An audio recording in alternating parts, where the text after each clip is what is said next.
Avant l'enlèvement de l'Église, mes frères, la vraie parole sera rare. Écouter une prédication de A à Z qui est dans la saine doctrine va devenir très rare. Parce que les hommes vont refuser d'écouter la vérité. Ils vont persécuter tous les prédicateurs de la vérité. Et je peux vous dire, je n'ai jamais été insulté de cette manière de toute ma vie. Et toutes les insultes que j'ai, c'est parce que j'ai dit seulement aux gens la vérité.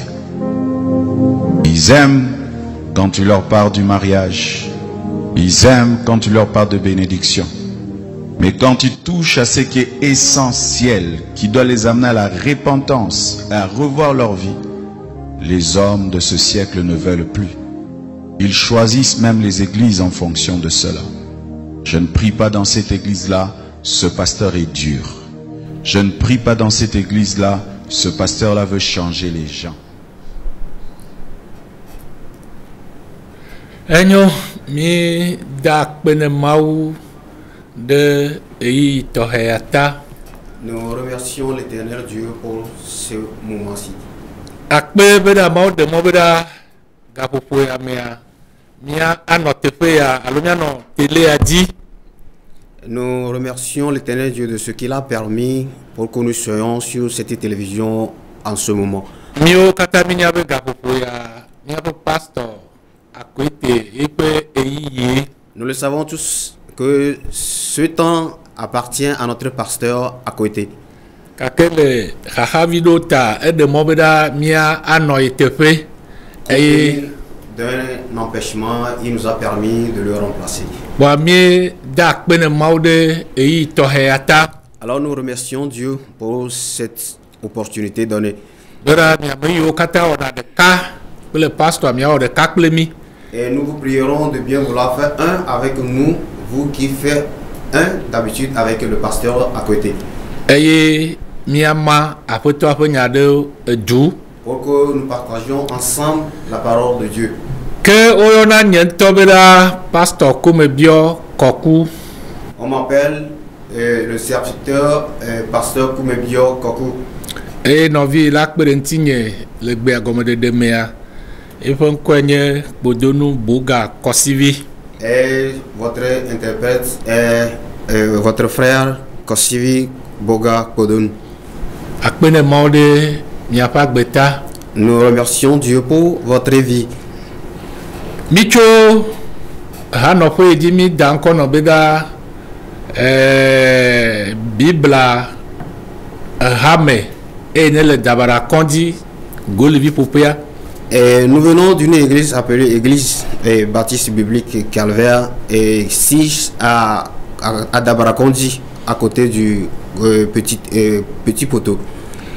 Et mi ape yo mi so subona cho kosiragbe gadi mi tiwi aton mi sona Bibla.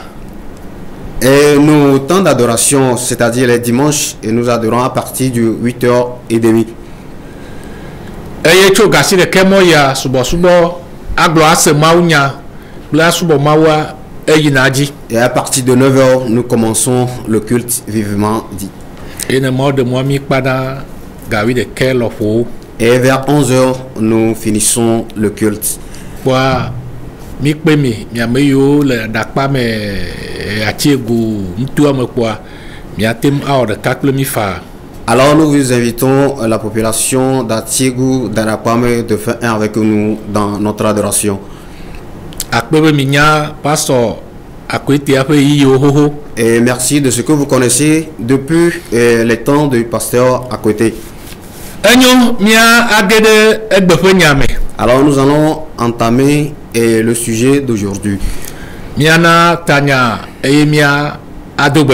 Nous allons donner le thème et puis prier. Et sur qui tu t'es appuyé?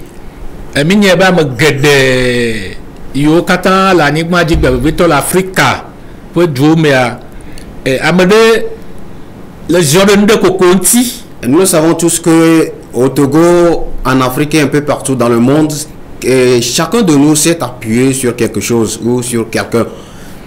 Et le gblɔna be ɖa eye la nye eƒe kplɔla la kplɔ ŋuti be yi ma dza anyi o. Et tu as dit à cette personne qu'il serait ton appui et il va te soutenir de ce que tu ne tombes pas. Eye me xɔsa me geɖoɖo tsɔ la ɖo ŋuti be ɖa eya yi zɔ ɖe Mawu ŋuti. Et je sais que bon nombre aussi vont me répondre cette question en disant qu'ils se sont appuyés sur Dieu. Nyateƒe la gblɔ be zɔ ɖe Mawu ŋuti. Et bien évidemment, tu peux me dire que tu t'es appuyé sur Dieu. Vɔ Mawu ka. Mais sur quel Dieu t'es-tu appuyé? Eye eyi ne wɔ dziƒo kple anyigba. Est-ce sur le Dieu qui a créé les cieux et la terre? Ami ame geɖewo gbe ami nya Mawu le susu me kple enukpɔkpɔ me. Nous, bon nombre aujourd'hui, nous connaissons Dieu dans la vision et dans la connaissance. Wa Mawu yi ne dzesi kple ale le ziɔ ɖe ti ɖo azã ɖe ami age ɖe me. Alors, Dieu que tu connais et comment tu t'es appuyé sur ce Dieu, nous allons le comprendre tout à l'heure. Míado gbe ɖa. Prions. Yehowa mɔ mi da akpe. Mi kafu subɔ tsɔ nuwo katã de asiwo me. Mi ma wɔ nane keke wo ma nɔ me o. Mi kpɔ me be na akplɔ mi le nu sia nu me. Eye wo ŋkɔ ŋuti va kɔ. Be miatsɔ wɔ bunɔ geɖe. Akpe le Kristo Yesu ƒe ŋkɔ me. Amen. Amen. Enyo. Mi gblɔ be ɖa alo mi le dzi gblɔ be ɖa Mawu ka nu le ziɔ ɖo. Alors, nous continuons en posant la question de savoir sur quel Dieu tu t'es appuyé. Mawu nya gblɔ da ɖe mi le Salomon bla asieke vɔ ɖekea kpokpe ɖeka kple vea me. Et la Bible nous a dit quelque chose dans le psaume 81, le premier verset au deuxième verset. Ame ne le nya gblɔ ma ele gblɔ kple kaka ɖe dzi. Et celui qui déclare cette vérité l'a dit avec sincérité. Eziɔ ɖe ame ɖe ŋuti. Et cette personne s'est appuyée sur quelqu'un. Eye wòka ɖe ame ma dzi. Et il est sûr de ce dernier. Woya ɖe. Et toi? Míaxlẽ nya. Nous allons procéder à la lecture. Salomon bla asi ɖeke vɔ ɖeke kpokpe ɖeka kple vea. Et Psaume 91, le premier verset et le deuxième. Ame si bɔbɔnɔ dziƒoʋĩtɔ la ƒe bebeƒe la, eya gblɔna na Yehowa be nye sitsoƒe kple nye mɔ sesẽ nenye Mawu si nu meɖoa nu ɖo. Amen. Et celui qui demeure sous l'abri du Très-Haut repose à l'ombre du Tout-Puissant.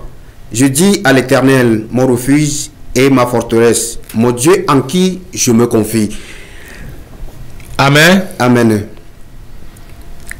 Ame le gblɔ nya ya ele ka di be ame yi ke bɔbɔnɔ dziƒoʋĩtɔ la ƒe bebeƒe eye wòle ŋusẽ katã tɔ la ƒe vɔvɔli te la, eya gblɔna be Yehowa nye yeƒe sitsoƒe. Et celui qui fait cette déclaration est sûr de Dieu. C'est pourquoi il dit que celui qui demeure sous l'abri du Très-Haut repose à l'ombre du Très-Haut. Et il dit à l'Éternel, mon refuge. Il en est sûr. Es-tu sûr de ce qui tu as pris ton appui? Es-tu sûr que ce dernier peut te relever si il advenait que tu vas tomber? Un jour, j'ai rendu visite à un grand frère. Et Dieu lui a fait grâce et il a des fortunes de ce monde. Et je suis allé chez lui pour lui présenter l'évangile. Et me connaissant, et il m'a encore posé la question de savoir si je l'ai encore rendu visite avec mes propos datant d'alors.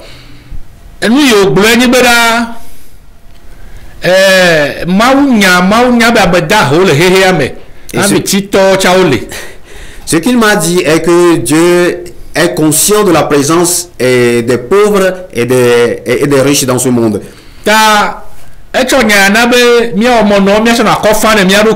Et par conséquent, il nous a donné sa parole pour nous consoler avec.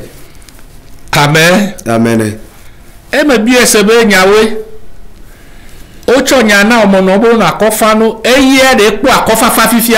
je lui ai posé la question de savoir, oui, c'est vrai que Dieu nous a donné sa parole pour nous consoler. Est-ce que lui qui me pose la question a cette consolation de la part de Dieu? Et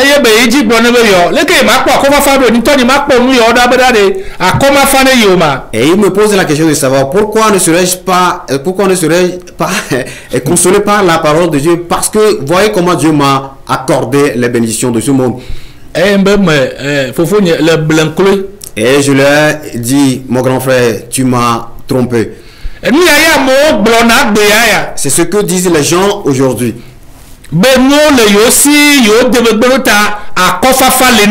Et qu'ils ont la consolation parce qu'ils ont à leur possession les biens de ce monde. Et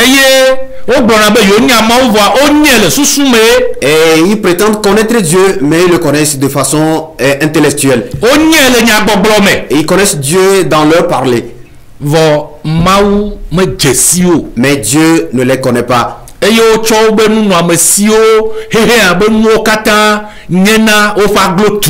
Alors les biens de ce monde constituent leur orgueil.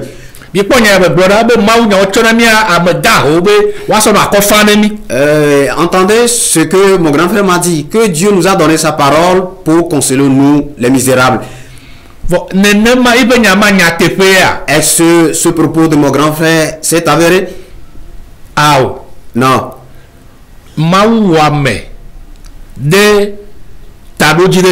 Dieu a créé l'homme pour un objectif.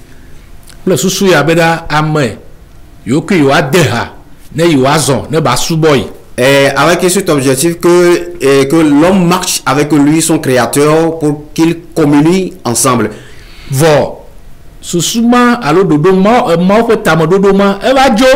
Mais ce but de la création de Dieu a disparu.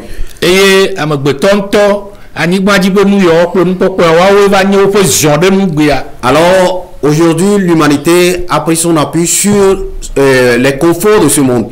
Et ils se réjouissent là-dedans. Et ils s'en glorifient.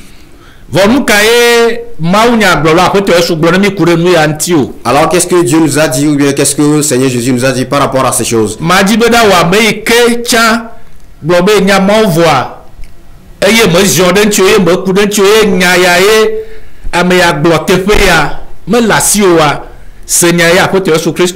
J'aimerais que toi aussi qui ne connais pas Dieu, qui n'a pas comme Dieu ton appui, et tu fais cette déclaration comme mon grand frère, j'aimerais que tu écoutes ce que j'allais te dire.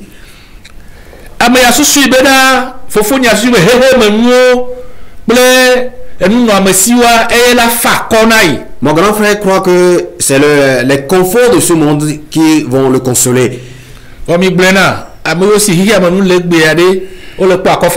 Et ceux qui sont des fortunés de ce monde ont la consolation. Lisons ce que notre Seigneur Jésus-Christ a dit dans l'évangile de Matthieu. L'évangile de Matthieu chapitre 16. Verset 26.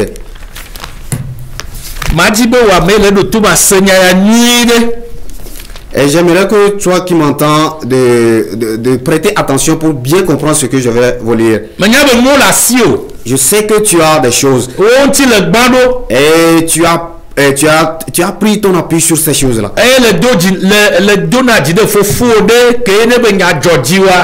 Et je sais que tu as confiance en un grand frère. Et si subitement tu as un problème, tu t'es confié à lui, il va te donner la solution. Et tu as beaucoup de chemins à emprunter dès le moment difficile. Par conséquent, tu n'as pas peur. Et tu as pas mal des choses de ce monde.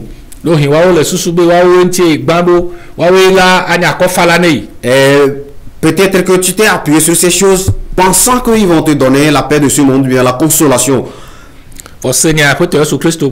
Alors écoute ce que notre Seigneur Jésus a dit.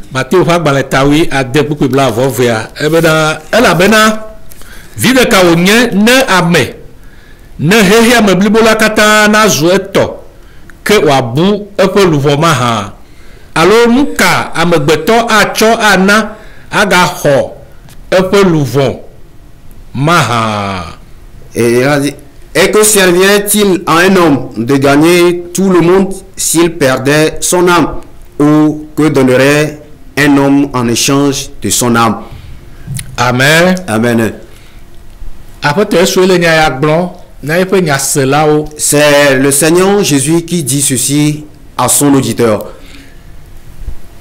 Amele gbembeda ya Yehowa abe igome ibedo abe nu izion do ya blocle kakare jibe yenye ya ipe si chofe. Et la première personne dans la Bible a déclaré que Dieu, sur qui il s'est appuyé et sous son ombre sur lequel il s'est appuyé, a dit que c'est à lui qui va dire qu'il est son appui.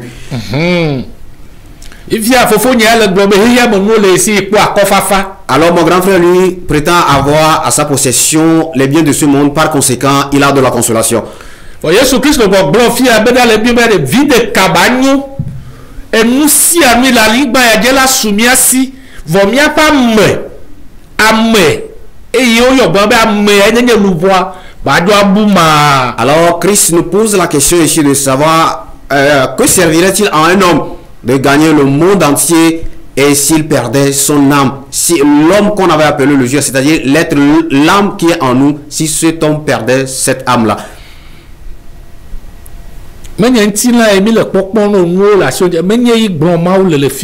ne parle pas des conforts de ce monde, des biens de ce monde, non.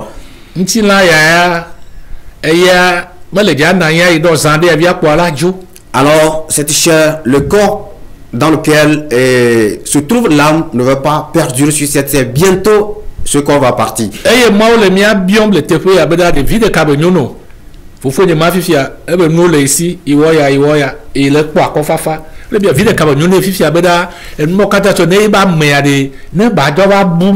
Alors Christ lui pose la question de savoir à quoi le servirait-il de gagner ce monde en bien matériel, et bientôt il va perdre son âme.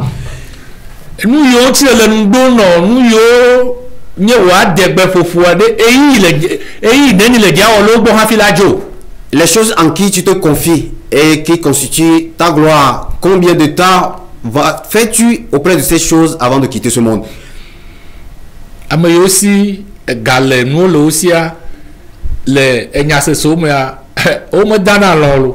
Et ceux qui ont des biens de ce monde, et dans les histoires, nous apprenons qu'ils ne sont pas libres du tout dans leur sommeil.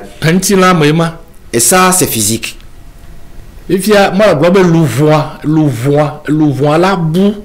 Alors Dieu parle de la perdition de l'âme.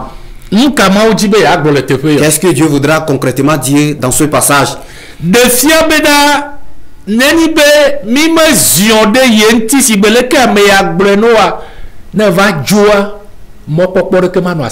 Dieu voudra dire concrètement que si nous ne prenons pas appui sur lui, si jamais nous quittons ce monde, il n'aura pas d'espérance pour nous.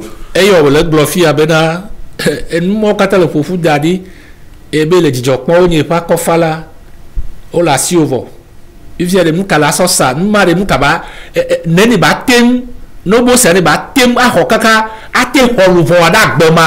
pourquoi Dieu nous pose la question de savoir, bientôt, les biens de ce monde que nous avons, bientôt nous allons les quitter. Si nous vendons ces biens-là, combien de prix allons-nous avoir pour pouvoir acheter notre âme qui bientôt va perdre? La vente de tout ce que nous possédons dans ce monde ne peut pas acheter notre âme. Ça ne peut pas acheter le prix du rachat de notre âme.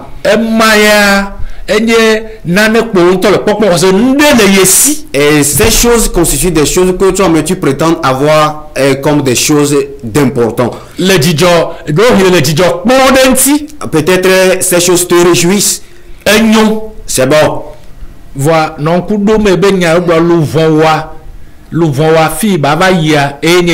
Alors, sois sûr que Dieu parle de la destination finale de ton âme.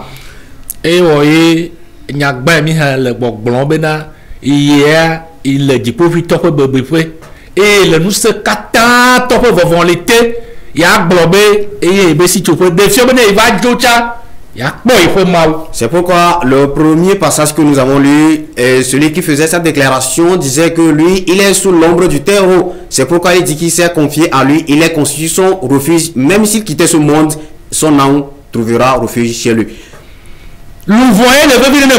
C'est l'âme qui constitue quelque chose de très important pour Dieu.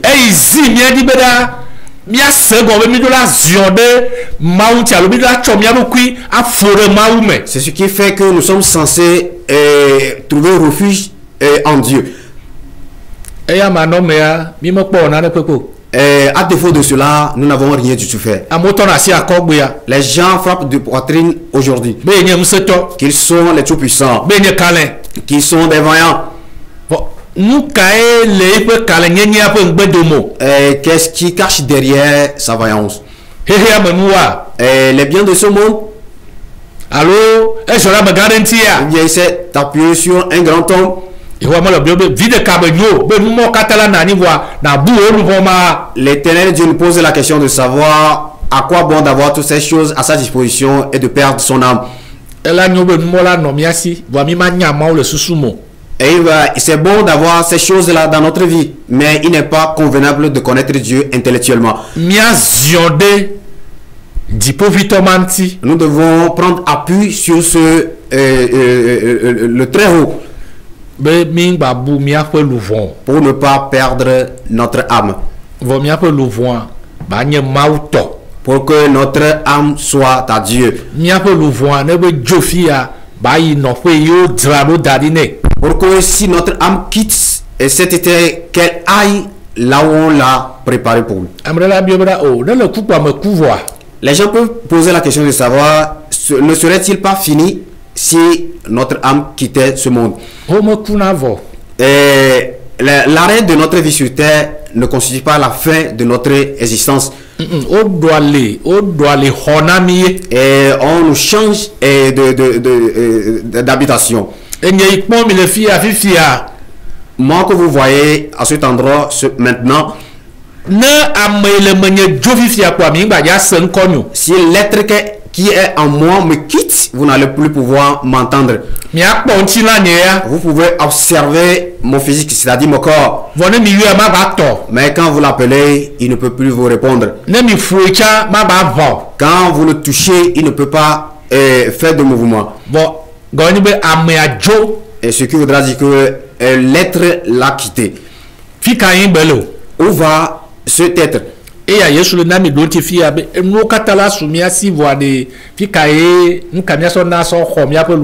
C'est pourquoi Christ nous pose la question de savoir si nous gagnons le monde entier, mais de quoi allons-nous servir pour payer le rachat de notre âme? Nous ne disons pas que si quelqu'un a des biens de ce monde, c'est du péché. Non. Non, pas du tout. Mais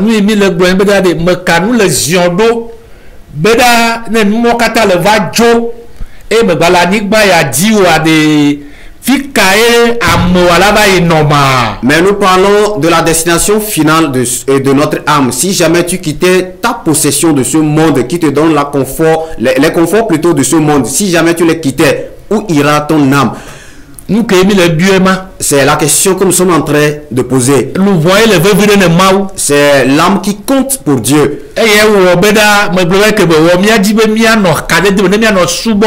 Et je le disais tantôt que quand Dieu nous avait créés, il a voulu que nous soyons en communion avec lui pour pouvoir l'adorer.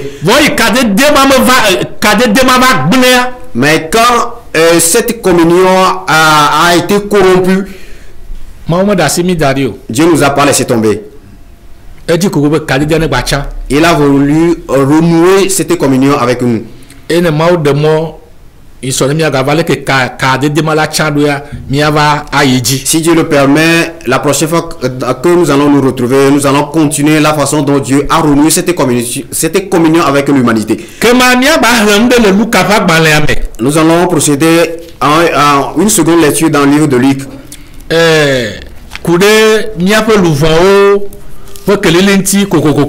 Concernant l'appui de notre âme. Nous allons lire dans le livre de Luc. Luc chapitre 12, Pourquoi oui, ni va se blavoir de kia.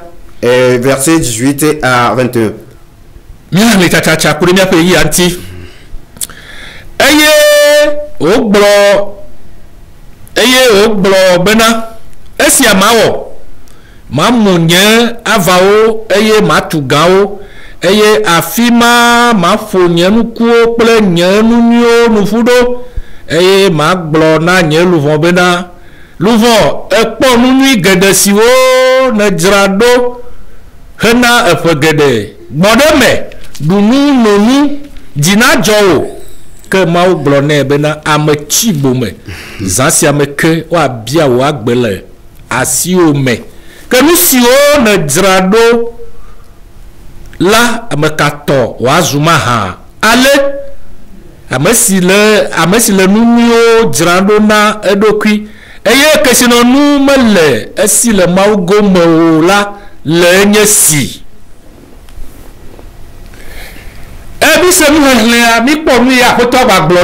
Nous venons d'écouter la lecture et nous avons appris ce que l'Éternel nous a encore dit. Et je pense que tu es en train de le lire chez toi. La façon dont nous nous glorifions aujourd'hui, c'est ça.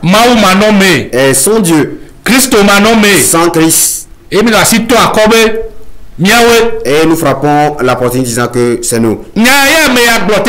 C'est ce que cet homme a dit dans ce passage. Que son âme se rassasie des biens. Et qu'elle se repose. Parce qu'elle a des biens. Il connaît Dieu intellectuellement. Et il connaît Dieu par vision. Et il connaît Dieu dans le parler.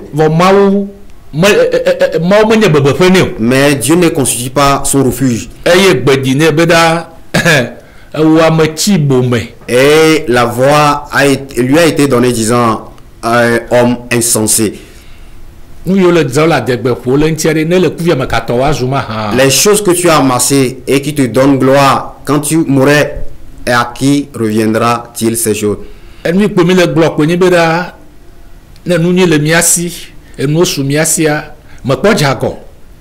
tout ce que nous disons est que si tu as des biens de ce monde, tu n'as pas encore fait quelque chose de mal.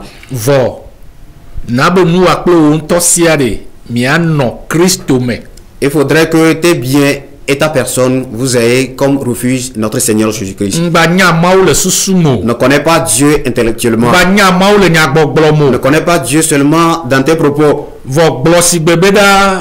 Mia fofo mane beda amesio bobono di povito bebefuya o gloire beda e si topo no dome. Faites la déclaration comme notre précédent homme l'a dit que celui qui demeure sous l'ombre du Très-Haut dit à Dieu qu'il est son refuge. Ameya mele mavo bebefo. Ce dernier n'est pas sous l'ombre du Très-Haut. Mele mavo bebefo. Il n'est pas sous l'ombre de Dieu. Eyo mo blebe ne beda. Et c'est pourquoi Dieu lui posait la question de savoir si jamais il lui retirait son âme aujourd'hui, et ses biens iront à qui? Toi qui m'écoutes et qui me regardes, quelle est ta position? Que voudras-tu faire? Pense à cette parole.